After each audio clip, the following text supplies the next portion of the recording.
Every athlete, every competitor, every person who has tried to master a craft knows the same struggle. You train for years, sharpening your body and your mind, yet in the moment of truth, your muscles tighten, your breath shortens, and your timing disappears. I was no different. No matter how much I trained, when the pressure was highest, I forced too much. My body locked up, my breath collapsed, and the flow I had in practice was gone. Then I discovered a book called Zen in the Art of Archery, written by Eugen Herigel, a German philosophy professor who traveled to Japan in the 1920s. For 6 years, he studied under a Zen master, learning archery not as a sport, but as a way to master the mind. At first he failed completely. His movements were stiff, his breathing was strained, and every shot felt forced, but slowly he uncovered the deeper lessons: how to act without tension, how to breathe under pressure, and how to reach a state where performance flows on its own. This book is not about hitting a target. It is about hitting the right state, where body and mind move together without struggle. And that's why it has become one of the most powerful guides for athletes, especially in combat sports, where staying calm in chaos is the difference between success and failure. Chapter 1: Breath. The very first lesson Herigel received was not about the bow, not about the arrow, not even about aiming. It was about breath. His master told him, breathe lower. Let the air fill the belly, not the chest. Let it flow out slowly, in a steady line, sometimes with a faint hum, so the beat could not be rushed. At first, Herigel thought this had nothing to do with shooting, but the master knew, without calm breath, nothing else would hold together. This is the foundation of every combat sport. In training, breath feels easy, but under real pressure, it breaks down. The chest rises, the lungs tighten, the body floods with tension, and every move costs more energy. Once the breath goes, the mind follows. Once the mind panics, timing disappears. The book reveals a shift. The goal is not to force the breath, but to let yourself be breathed. Instead of clamping down and trying to control every inhale and exhale, you allow the body to fall into its natural beat. That is when the muscles loosen, the shoulders drop, the face softens, and strength becomes smooth instead of stiff. In combat sports, this shows in the hardest moments. A scramble against the cage, where both athletes are burning energy. The one who exhales slowly will be the one who lasts.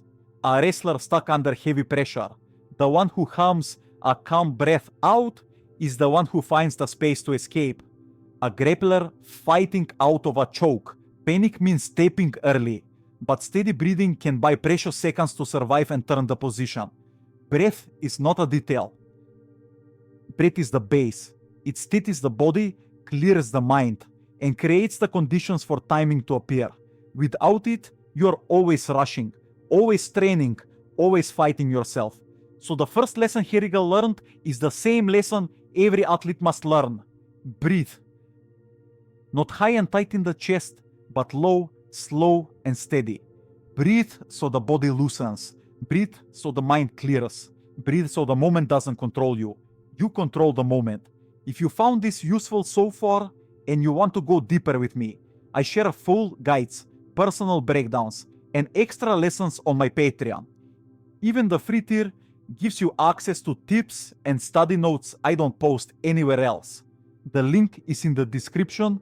Join in and you'll get more tools you can use in training right away. Chapter 2: Relaxed Power. Once Herigel had steadied his breath, his master introduced the next step: to draw the bow without strain. A heavy bow, pulled with shoulders loose, arms relaxed. At first, it seemed impossible. Every muscle wanted to tighten, every part of him wanted to force. But the master explained, tension kills power. True strength comes from relaxation. Muscles that are tight waste energy. Muscles that are loose can apply force cleanly, only when it is needed. This lesson is universal in combat sports. The beginner grabs with tight hands, clenches the jaw, and burns out in seconds. The advanced athlete stays loose until the exact moment to tighten. That's why elite athletes often look relaxed, even while applying maximum pressure. Think of the clinch. If you tense your whole body, you gas out fast. If you stay loose in the shoulders and tight only in the hips, you can control that position for minutes. Think of guard passing. If you use only your arms, you wear out quickly. But if your legs and hips drive the pressure, your hands remain light, and the pass feels effortless. Relaxed power is not weakness. It is efficiency. It means conserving energy, so when the real moment comes, the throw, the takedown, the finish, you have both strength and precision left. Herigel's master wanted him to look effortless even under load. That is the sign of true power. Not straining harder, but making hard things look easy. The same sign every great combat athlete carries. Chapter 3. Timing. The next lesson was timing. Every time Herigel drew the bow, he ruined the release by trying to make it happen. It came out stiff, rash, and ugly. The master told him, "You cannot force the release. It has to come on its own." This is timing in combat sports. The best moves don't feel forced. They feel like they land by themselves. The takedown, when your opponent's weight is already moving forward. The throw, when their balance is already gone. The sweep, when their posture is already broken. If you rush, you miss. If you wait too long, the chance is gone. But when your breath is steady, your form solid, your body relaxed, the right moment appears, and the move happens almost without effort. Herigel discovered that his job was not to decide the exact moment. His job was to prepare. Breath, form, power. The release came naturally. Once those were in place, for combat athletes, the same rule holds. Don't chase timing. Create the conditions for it. Calm breath, strong base, relaxed body. Then the moment shows itself, and you follow through. Chapter 4. Ceremony. Herigel's master insisted that every shot begin and end the same way. Step forward, breathe, raise the bow, release, return to calm, over and over, the same quiet steps. At first, Herigel saw no point. He thought the only thing that mattered was whether the arrow hit the target. But his master knew, without a steady routine, the mind wavers, the body tenses, and the shot breaks down. This is the power of ceremony. And it matters just as much in combat sports. Every athlete knows the nerves before competition. The heart races. The mind fills with noise. The breath grows short. A routine is what clears the noise and brings focus. It doesn't have to be elaborate. One long exhale. A quiet phrase you repeat. A touch of the mat. A small shake of the arms and shoulders. Done the same way every time. It becomes a switch. The mind recognizes it. Now it begins. Look at champions across combat sports. Some bounce on their toes. Some touch their gloves. Some bow their head. Some breathe in through the nose and out through the mouth with a beat they've repeated thousands of times. To the audience, it looks like habit, but inside it is control. Herigel learned that ceremony was not superstition. It was consistency. It made every shot the same, no matter the crowd or the pressure. The lesson is clear. Build your own pre-performance routine. 1 or 2 actions that center you before every round, every match, every practice. Ceremony is control. Control of the beginning. And when you control the beginning, the rest follows. Chapter 5. Form first. Herigel wanted to add his own style quickly, but his master forced him to repeat the same basic motions endlessly. The stance, the draw, the release, every detail had to be exact. At first, Herigel grew impatient. It felt like no progress was being made, but that was the real training. Precision In form before freedom in expression. This is the same in combat sports. Before you invent your style, you must copy the fundamentals. The way you stand, the way you grip, the way you place your weight. Athletes who skip this step chase tricks. Athletes who accept it build a foundation that never breaks under pressure. Think of a wrestler repeating clean level changes until they are automatic. Think of a judoka practicing the same throw until the footwork is flawless. Think of a grappler who builds guard defense not with flashy counters, but with frames and hip moves repeated until they happen without idea. Herigel learned that copying the master was not wasted time. It was the only way to engrave precision into the body. Once the form was imprinted, only then could it transform into something natural and personal. For athletes, the message is simple. Form first. Perfect the basics. Only then can you bend them into your own style. Without that, under pressure, everything collapses. With it, you can adapt to anything. Chapter 6. True Aim. Herigel became obsessed with hitting the bullseye. Every miss felt like failure. Every mistake made him push harder. But the harder he chased results, the worse he performed. His master told him, the true aim is not the target.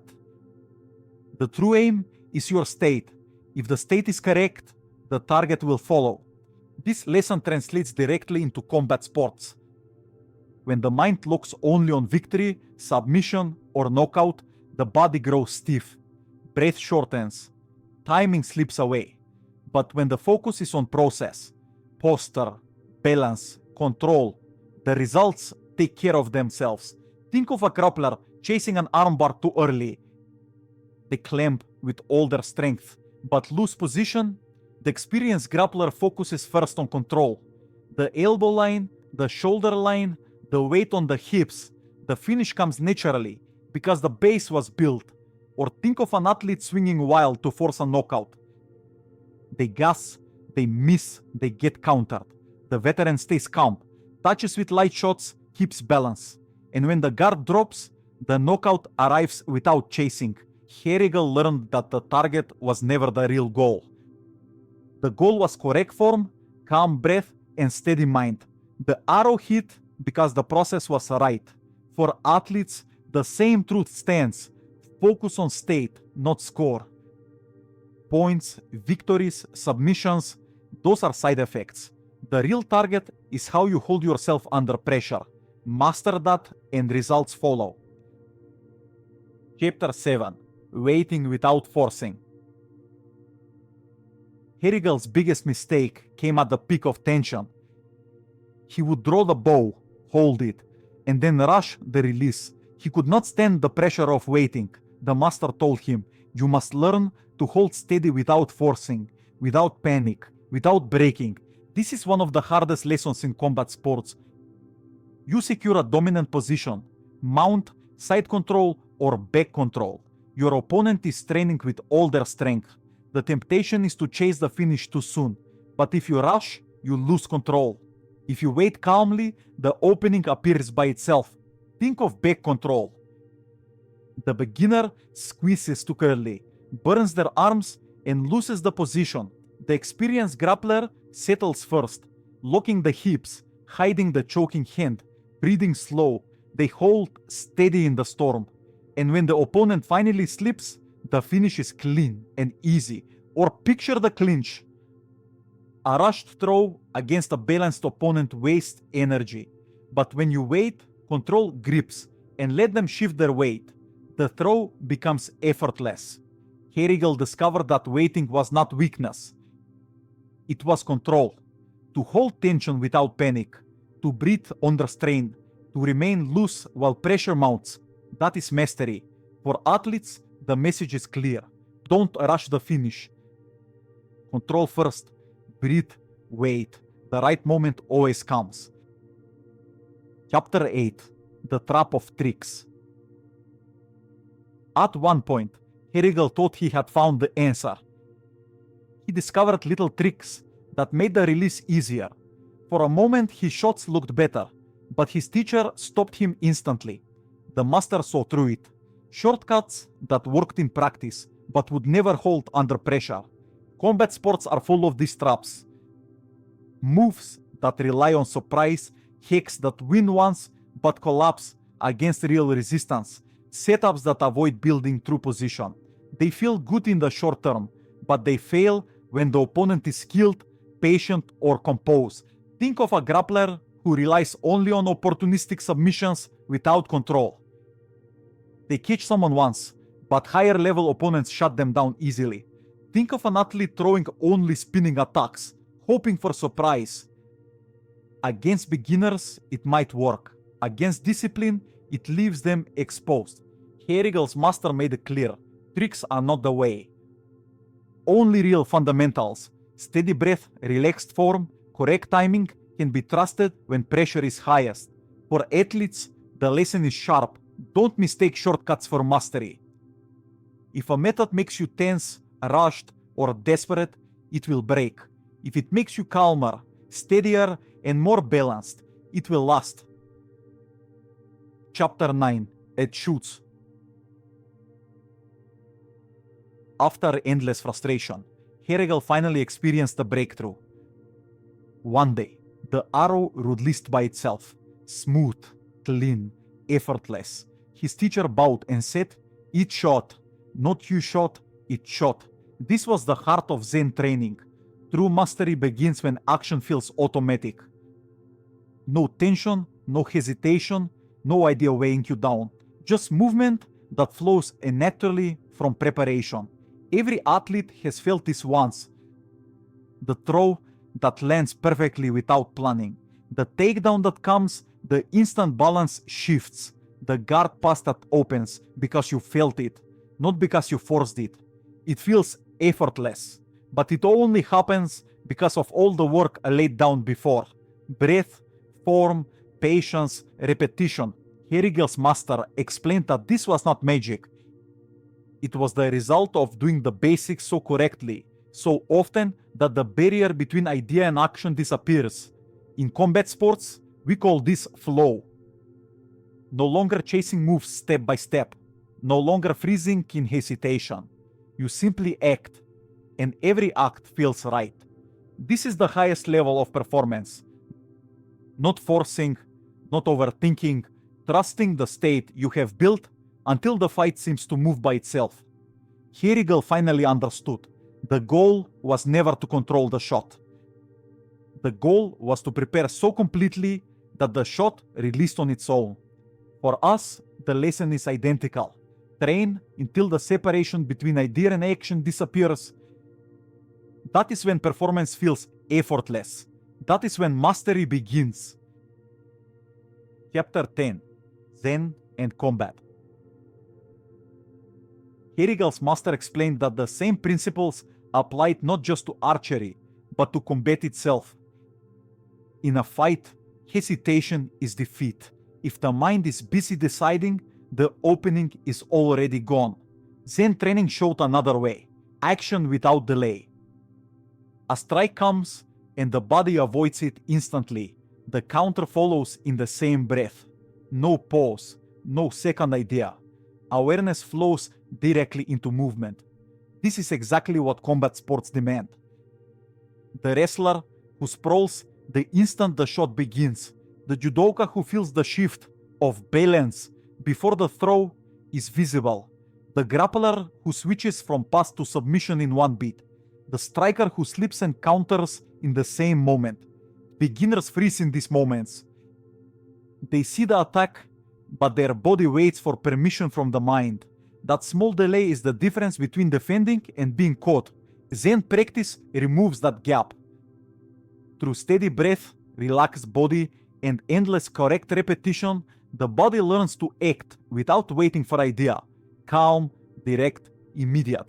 The Zen swordmaster Taekwondo wrote, "The true athlete has no fixed mind. If the mind clings to attack or defense, it slows. But if the mind stays open, it can shift instantly to whatever is needed." This is the skill every combat athlete chases. Not constant thinking, not over-planning, but the ability to see, feel, and act in one beat. Chapter 11. Testing under pressure. After years of training, Hirigal faced a formal test. But the master explained the real exam was not whether the arrow hit the target. The real exam was whether Hirigal could keep his state when pressure was highest. This is the same test every athlete faces. In practice, the body moves freely, timing flows, but in competition, with eyes watching and stakes raised, everything changes. The heart races, the breath shortens, the muscles stiffen. The difference between practice and performance is pressure. And the athletes who rise are not always the most technical. They are the ones who can hold their state steady, no matter the environment. Think of combat sports. Two athletes may know the same techniques, but the one who stays calm under the lights delivers. Two grapplers may be equal, but the one who breathes steady under the crowd's noise finds their timing. Hirigal learned that the test was not about the target, it was about him. Could he breathe the same way when eyes were on him? Could he keep form when pressure was highest? Could he let the release come naturally even when results mattered? For athletes, the lesson is direct. Competition does not change the task. The breath is the same. The form is the same. The focus is the same. If you hold to that, pressure cannot affect you. Hirigal passed not because of the arrows he hit, but because of the state he kept. And that is the true test every athlete must pass. Chapter 12. Burn the bow. After years of struggle, Hirigal's master gave him his finest bow. But then he told him something shocking. One day you must burn it, reduce it to ashes. The meaning was simple. Even the best tools, the best habits, the best methods, if you cling to them forever, they trap you. True mastery means letting go, staying adaptable, and starting fresh when needed. This is the same truth in combat sports. Every athlete begins with a way of competing. Maybe you relied on guard, or clinch, or counter-striking. That way works for a time, until opponents adapt, and if you cannot let go, you stagnate. The athletes who stay great are the ones who evolve. They rebuild their game. They learn new skills. They abandon what no longer serves them, even if it once brought victory. They are not attached to an old identity. They are willing to change. Hirigal's master wanted him to understand. The bow was never the true weapon. The true weapon was the state he had built: calm breath, relaxed body, sharp timing, clear mind. That cannot be taken away. For us, the lesson is sharp. Never cling. Your techniques will evolve. Your approach will change. But the inner state, calm under pressure, lasts forever. To burn the bow means this: keep learning, keep adapting, keep improving. That is the way to lasting mastery. Chapter 13. Closing reflection. Hirigal thought he was learning archery, but in truth, he was learning how to master himself under pressure. Breath, relaxed power, timing, ceremony, form, true aim, patience, fundamentals over tricks, flow, instant reaction, control under pressure, adaptability. Each lesson was never about the bow. It was about the state of mind and body. That is why Zen in the Art of Archery remains one of the most influential books on performance. Because every athlete, every competitor, faces the same hidden battle. The body stiffening under stress, the breath breaking, the timing slipping away. For combat sports, these lessons are not abstract. They are practical. They are the difference between freezing and flowing, between forcing and finishing, between breaking under pressure and rising in it. Control the breath so the body never locks. Relax the muscles so power stays smooth. Trust timing instead of chasing it. Build a routine to switch focus on command. Master form before chasing style. Aim for state, not for score. Wait without forcing and let the opening appear. Reject shortcuts. Build what lasts. Enter flow, where the act happens by itself. React instantly. No gap between seeing and moving. Hold steady under pressure, so competition changes nothing. Adapt always. Burn the bow when it's time to grow. Every athlete knows the panic of tightening up in the big moment. But the ones who last, who evolve, who perform their best when it matters most, are the ones who learn what Herigal learned. Calm breath, relaxed power, patience, focus, flow. This is the hidden side of training. Not just the body, not just the technique, but the state that carries them. Zen in the art of archery may speak of a bow, but its lessons belong on every mat, in every ring, in every cage. Because in the end, mastery is not forcing your will on the moment. It is preparing yourself so fully that when the moment comes, it feels like it happens by itself. That is the true art of performance. And that is the way of every athlete who seeks mastery. Thank you for studying with me. If you want more, my Patreon is where I post full guides, detailed breakdowns, and personal coaching for members. Even the free tier gives you extra lessons I don't share here. The link is in the description. Join in if you want to keep improving with me. And if this video helped you, subscribe and turn on the bell so future lessons reach you automatically.